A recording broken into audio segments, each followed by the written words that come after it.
계속해서 대구에서 전해드리겠습니다.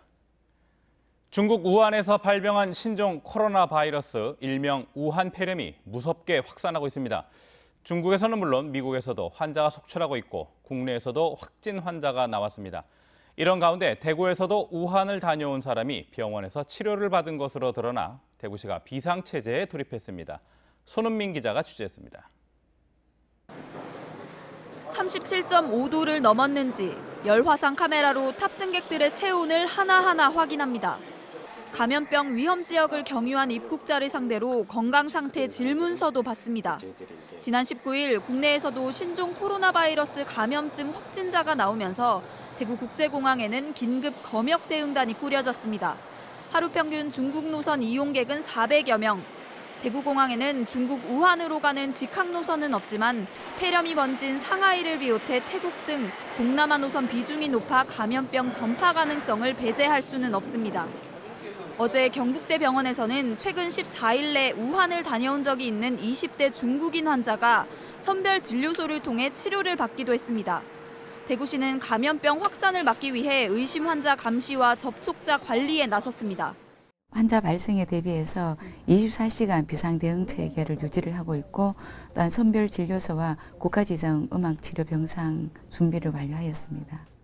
보건당국은 설 연휴 기간 중국을 방문할 경우 야생동물 접촉이나 시장 방문을 피하고 귀국 후 발열이나 심한 기침 증세가 있으면 즉시 가까운 보건소로 신고해달라고 당부했습니다. 또 손 씻기나 마스크 착용 같은 감염병 예방을 위한 기본 수칙을 지키는 것이 중요하다고 강조했습니다. MBC 뉴스 손은민입니다. 신공항 이전 후보지 결정을 위한 주민투표가 끝났지만 군의군 단독 유치 신청 논란으로 사태가 장기화할 우려도 있습니다. 대구시와 경상북도의 조정 역할이 중요하지만 아직 이렇다 할 대책을 내놓지는 못하고 있습니다. 이상원 기자가 보도합니다. 권영진 대구시장과 이철우 경북도지사가 신공항 문제를 논의하기 위해 대구시청에서 만났습니다. 군의군의 우보면 단독 유치 신청으로 지역 갈등이 심화하는 상황이라 두 단체장 모두 말을 아꼈습니다.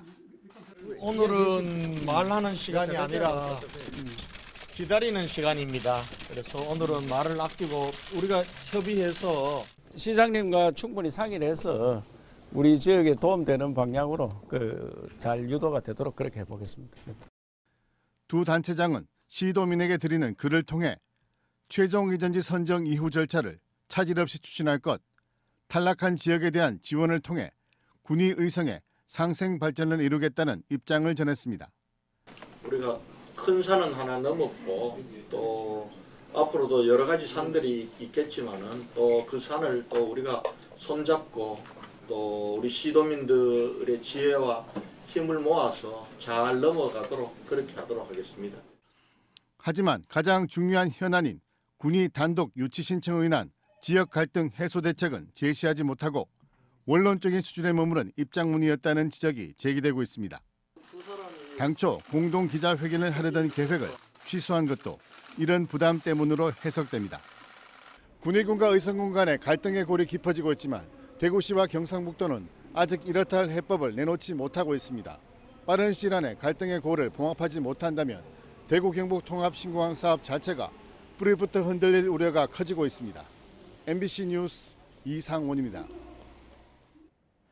설 연휴 기간 가운데 설 전날인 내일 오전과 설날인 25일 오후에 고속도로가 가장 혼잡할 것으로 예측됐습니다.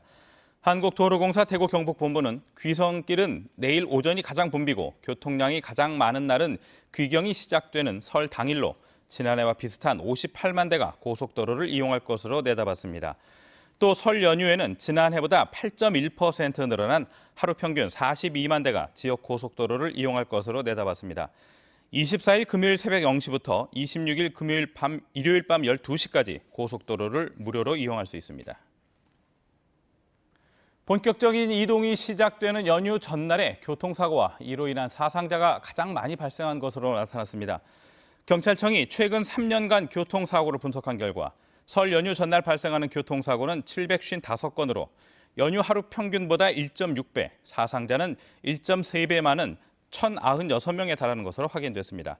반면에 설 연휴 기간에 발생하는 하루 평균 교통사고는 461건, 사상자는 795명으로 오히려 평소 주말보다 12% 이상 감소했습니다. 어제 오후 7시 반쯤 대구 중구 동성로에 있는 테마파크인 태왕 스파크랜드에서 대관람차가 정전으로 2분여 동안 정지되는 사고가 났습니다. 당시 대관람차 안에는 이용객 10여 명이 있었습니다. 스파크랜드 측은 누수를 감지하는 센서가 잘못 작동한 것으로 보인다며 관련 전기 설비를 모두 바꿨다고 설명했습니다.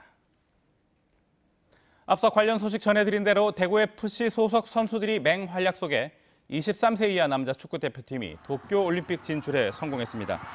어제 저녁 태국에서 열린 2020 AFC 23세 이하 챔피언십 준결승에서 우리 대표팀은 김대원 선수의 결승골에 힘입어 호주에 2대0으로 승리를 거뒀습니다. 9회 연속 올림픽 진출을 확정지은 어제 경기에는 결승골의 주역인 김대원 선수와 함께 정승원, 정태욱 선수가 선발 출전했으며 겨울 이적 시장에서 영입한 수비수 김재우 선수도 이번 대표팀에 함께하고 있습니다.